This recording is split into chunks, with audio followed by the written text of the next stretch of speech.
lil fuqara illazina uhsiru fi sabilillah.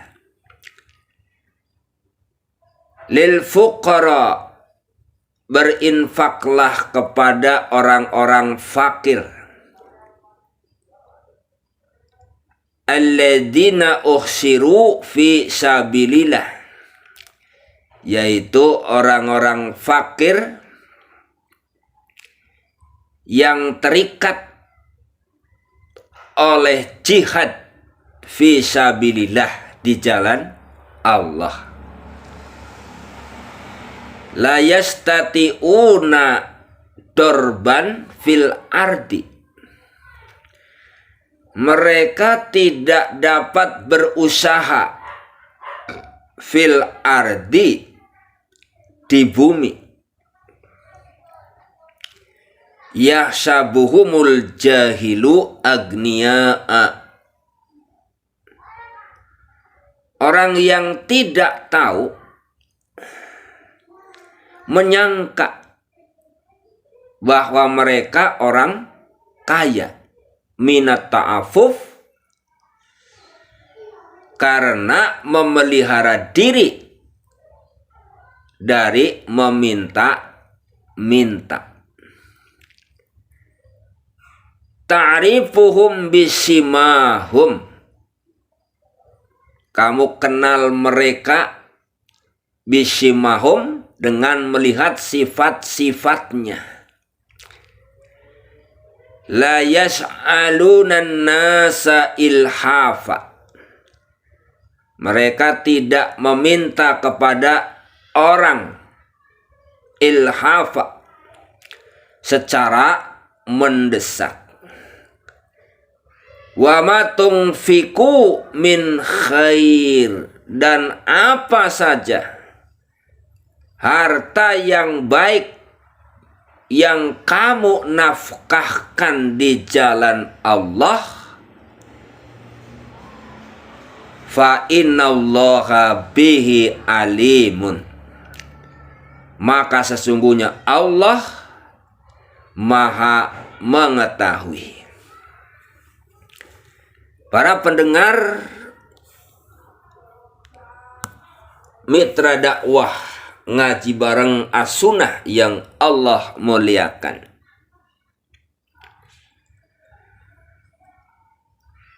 di dalam tafsir dijelaskan terkait ayat ini. Lil fuqara illazina uhsiru fi sabilillah,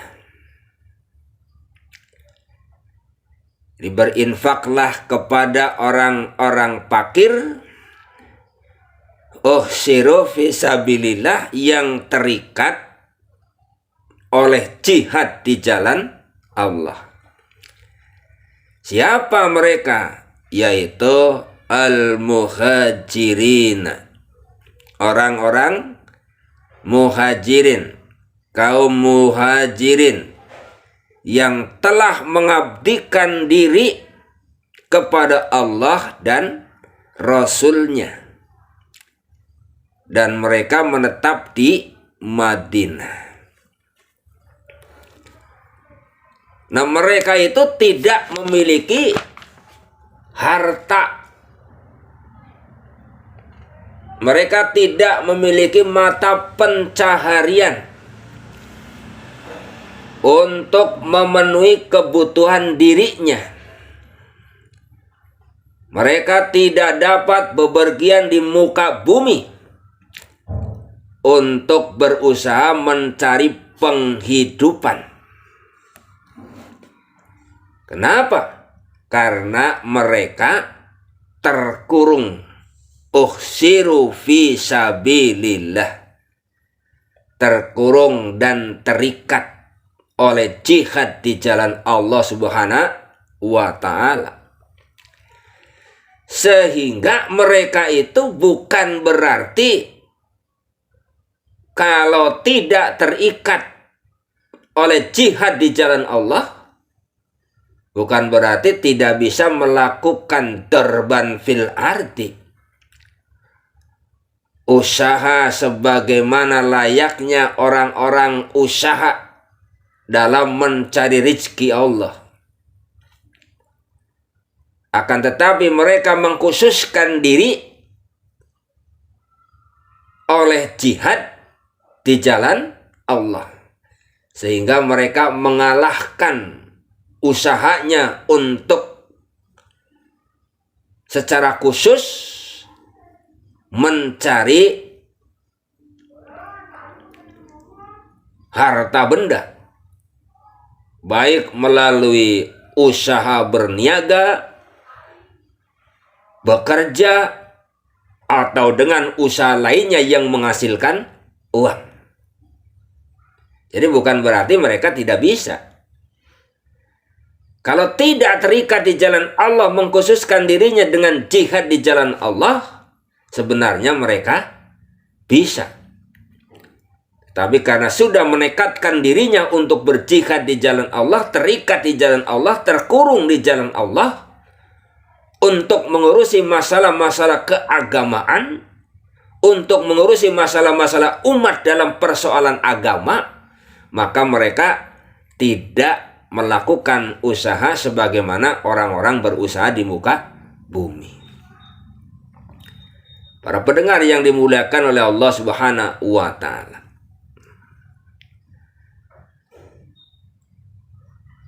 maka oleh karena itu dalam ayat disebut dorban, artinya bepergian, sebagaimana yang terdapat dalam firman Allah yang artinya, dan apabila kamu bepergian di muka bumi, maka tidaklah mengapa kamu mengkosor solatmu. Itu di dalam surat An-Nisa. Jadi orang yang terkurung, terikat oleh jihad di jalan Allah, mereka hanya berkecimpung dengan persoalan-persoalan akidah ibadah untuk umat. Mereka berkecimpung hanya untuk memberikan, meluruskan akidah yang bengkok, mensunahkan ibadah yang bid'ah terkait dengan yang diamalkan oleh umat manusia, dan hanya memikirkan bagaimana mengembangkan usaha-usaha jihad di jalan Allah, dan hanya berpikir bagaimana supaya Islam itu diamalkan oleh umat manusia sesuai dengan yang Allah dan Rasul-Nya perintahkan. Inilah orang-orang yang terikat oleh jihad di jalan Allah, yang di dalam ayat Al-Quran dikatakan uhsirul lazina fi sabilillah. Para pendengar yang dimuliakan oleh Allah Subhanahu wa Ta'ala, maka oleh karena itu orang-orang yang seperti ini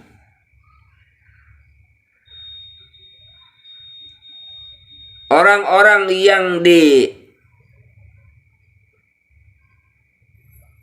dijelaskan di dalam ayat ini, orang-orang yang terkurung oleh jihad di jalan Allah, yahsabuhumul jahilu agniya'a minat ta'afu.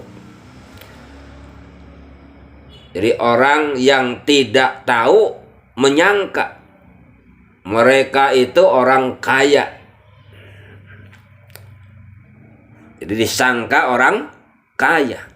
Mengapa? Minat ta'afuf. Karena mereka memelihara diri dari meminta-minta. Yakni orang yang tidak mengetahui persoalan dan keadaan mereka, menduga bahwa mereka kaum kaya karena sikap ifahnya, dalam hal pakaian, perilaku, dan perkataan. Nah, firman Allah ini sejalan dengan hadis muttafaqun alaih dari Abu Hurairah.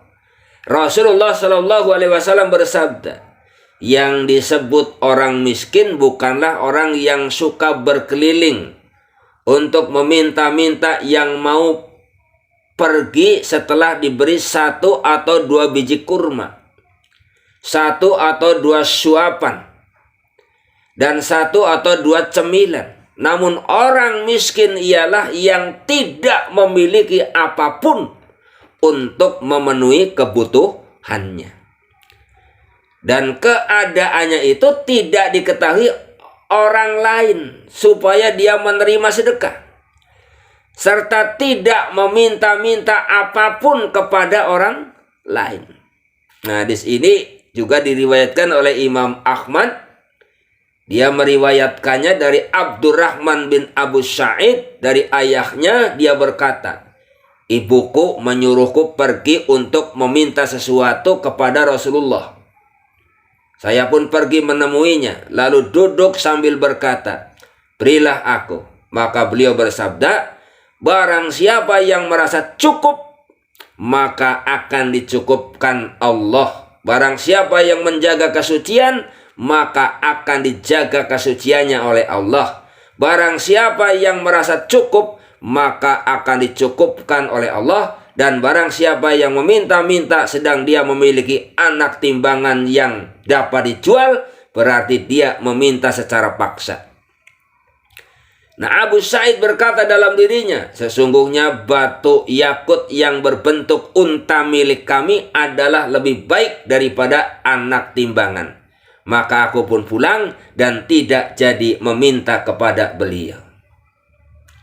Para pendengar yang dimuliakan oleh Allah Subhanahu wa Ta'ala.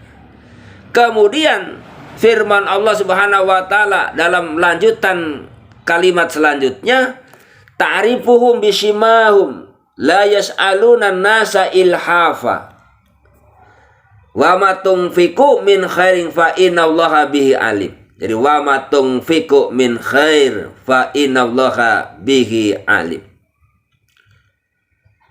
Wa ma tunfiqu min khair, dan apa saja harta baik yang kamu nafkahkan di jalan Allah, maka sesungguhnya Allah Maha mengetahui. Maksudnya apa? Jadi tidak ada infak yang tidak diketahuinya. Walaupun orang lain tidak tahu, tetapi Allah Maha mengetahui.